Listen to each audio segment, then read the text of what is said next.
예수께서 12 제자를 불러 모으사 모든 귀신을 제어하며 병을 고치는 능력과 권위를 주시고 하나님의 나라를 전파하며 앓는 자를 고치게 하려고 내보내시며 이르시되 여행을 위하여 아무것도 가지지 말라.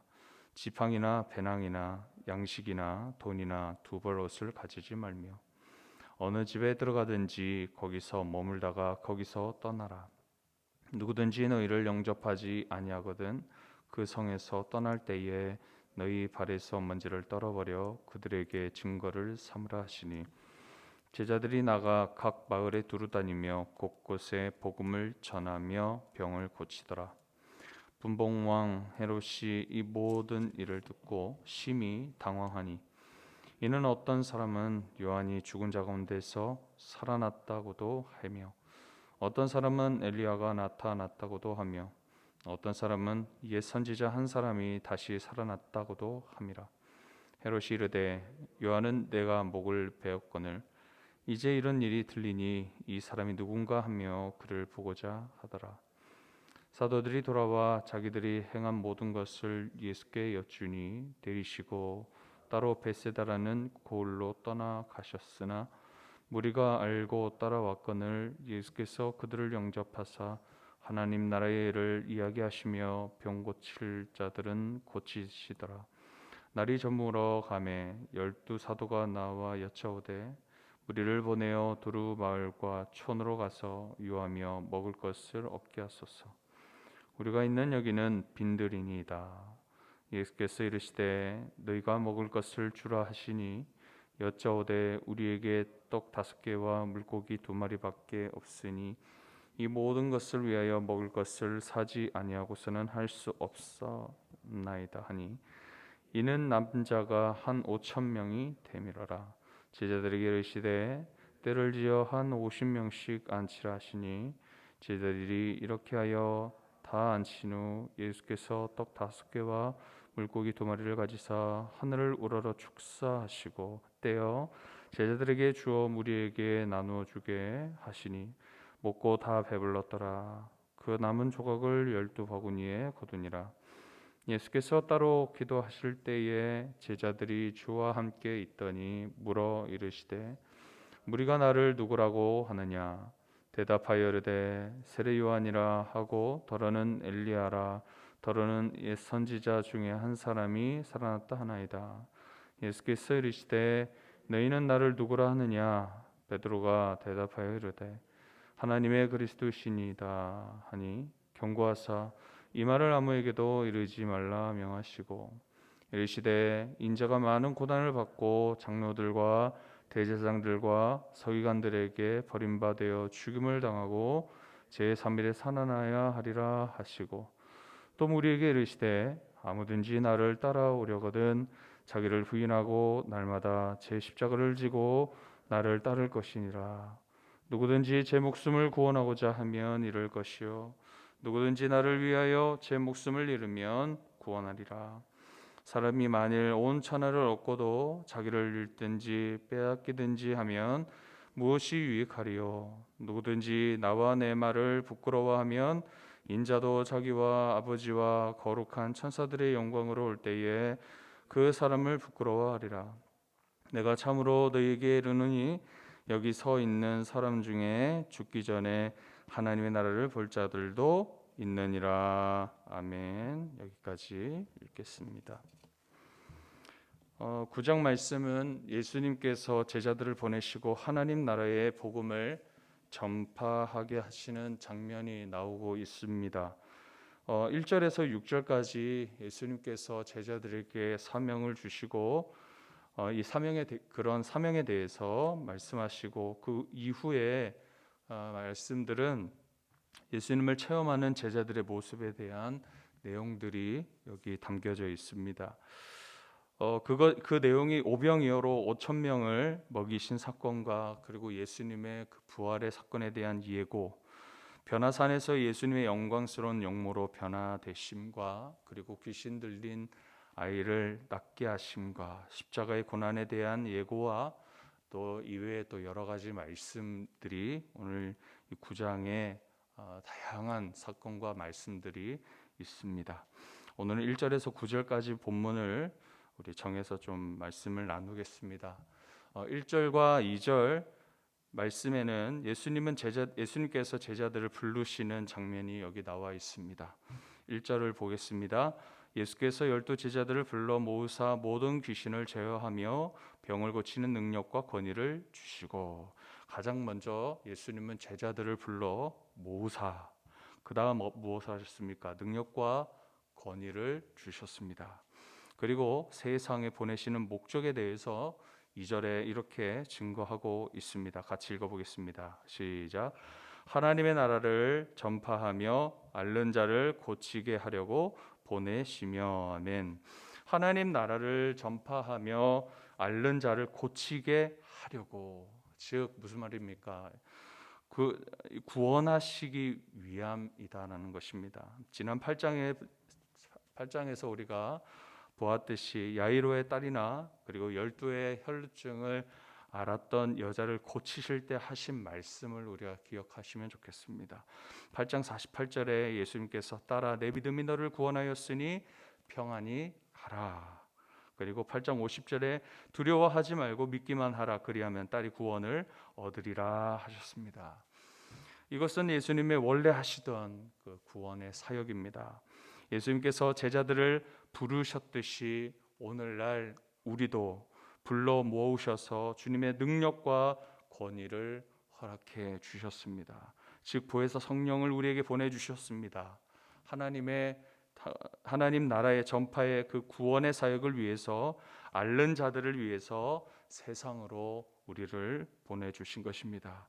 오늘날 다양한 문제들로 앓고 있는, 고통스러워하는 사람들, 즉 불신자들이 우리 주변에 참 많이 있습니다. 그들을 위해서 우리가 보내심을 받았음을 여러분 믿으시길 바랍니다. 예수님께서 제자로 불러주셨다는 것은 참으로 영광스럽겠지만 그만큼 수고로움과 그리고 고통이 따른다라는 것을 우리는 알고 있어야 합니다. 자기 십자가를 지고 디모데후서 2장 4절 말씀에서처럼 군사로 모집한 자를 기쁘게 하기 위해서 그 뜻대로 부르심에 합당하게 하나님과 그 이웃을 사랑하고 섬기며 선행으로 하나님께 영광 올려드리는 삶을 우리가 살아내야 된다라는 것입니다.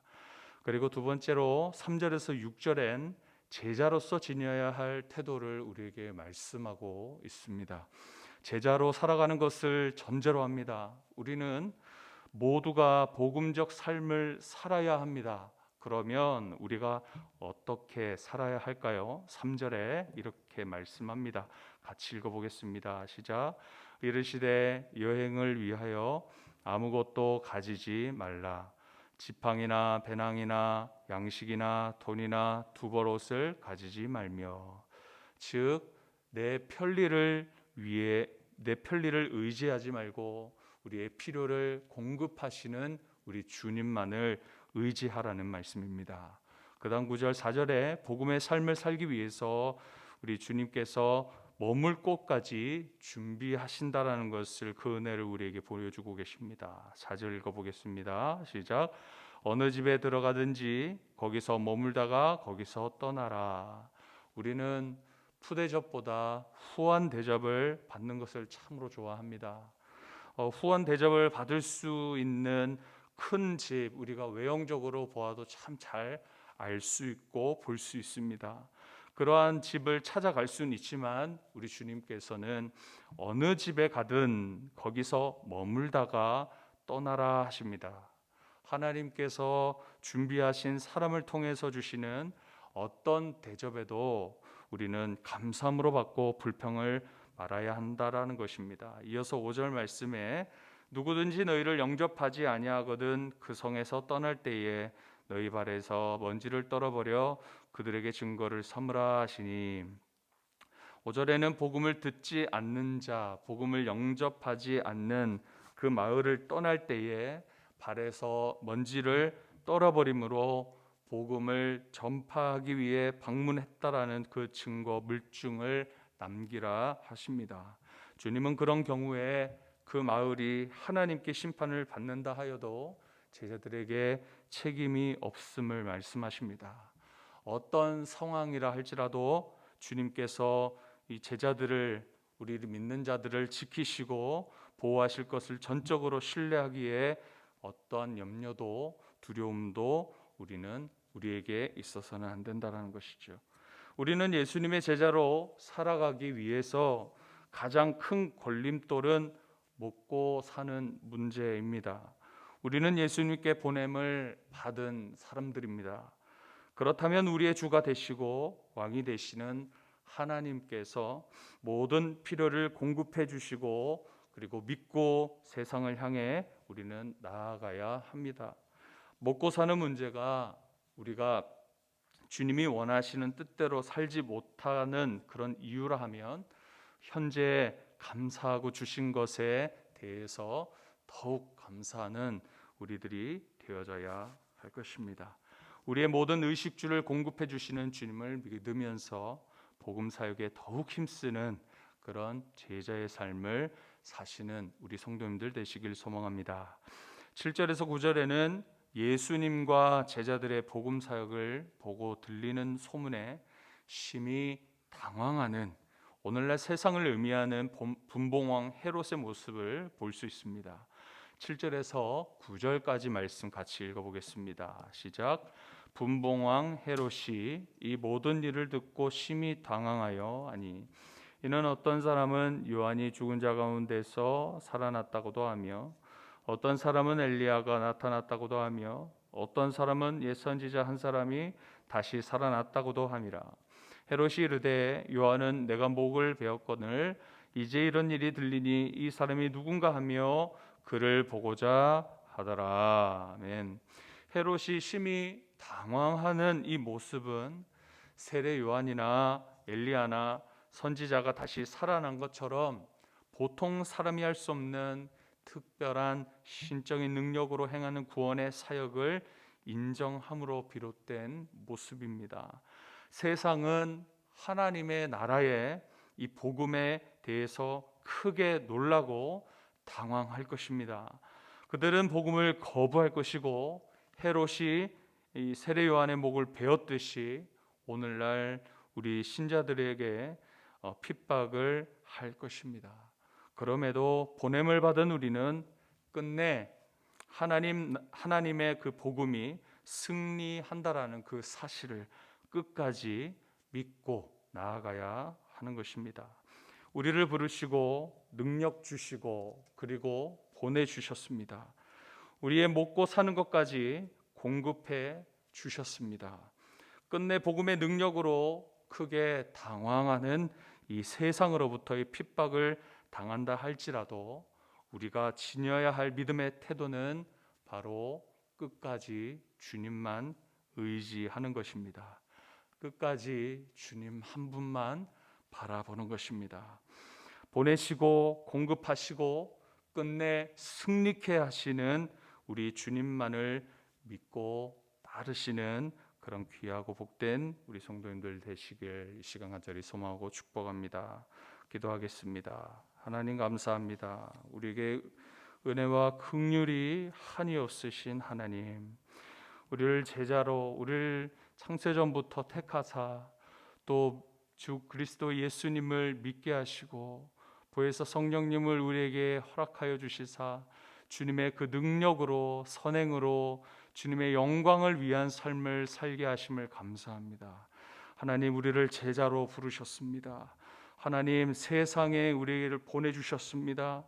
죽 먹고 사는 문제로 급급하여 하나님 나중에 하겠습니다, 나중에 받겠습니다, 나중에 섬기겠습니다, 나중에 사랑하겠습니다, 나중에 예배하러 나가보겠습니다 라고 말하는 불신자와 같은 그런 고백이 우리 가운데 있지 않게 하여 주시고, 하나님 여전히 먹고 사는 문제가 주님께 달려있음을 알게 하사 하나님 우리의 편리를 위하여서 사는 인생이 아니라 하나님 한 분만 의지하며 살아갈 수 있는 우리들 되어질 수 있도록 인도하여 주시옵소서. 세상에 하나님 주님의 그 복음이 선포되어질 땐 그 반응은 우리의 원하는 반응이 아닙니다. 하나님, 오히려 우리의 목을 베게 만드는 그런 핍박이 우리를 덮는다 할지라도 우리를 여전히 붙들어 주시고 보호하여 주시고 끝내 승리케 하시는 하나님 한 분만 의지하며 하나님 한 분만 바라보며 살아갈 수 있는 우리들 되게 하여 주시옵소서. 감사드리며 예수님의 이름으로 기도하옵나이다. 아멘.